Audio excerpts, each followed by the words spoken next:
I'm Lauren. And I'm Daniel. For a decade, we pursued the American dream of owning our own business. After a lot of hard work and a little bit of luck, our little company turned into a successful enterprise. If you were looking at us from the outside, you saw the big house, the nice cars. We had all of the cool stuff. Then in 2019, we watched a documentary on minimalism, and it changed our lives. We decided to sell everything, except for the company, of course, and travel the globe. Then 2020 happened. The pandemic has exploded to well over 250,000 cases worldwide. Every major city in the world has American tourists trying to figure out how to get home before it becomes impossible to do so. We were in Africa when COVID-19 exploded across the globe, and we ended up having to take a U.S. rescue flight home.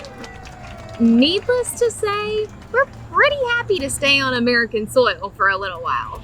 But sitting still really is not our thing. We've always loved exploring locally.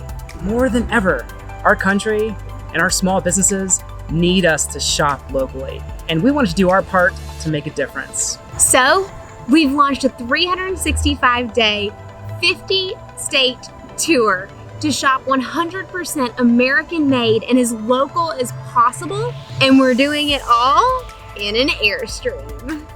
We're all new to this RV lifestyle, but after researching ways to travel the country safely, we decided this would be the best fit for us. So we decided to go all in on that RV life. But it's really our hope as we share our adventures with you that you'll be inspired to get out there and create memories of your own in our beautiful country. We want to inspire you to wander local too.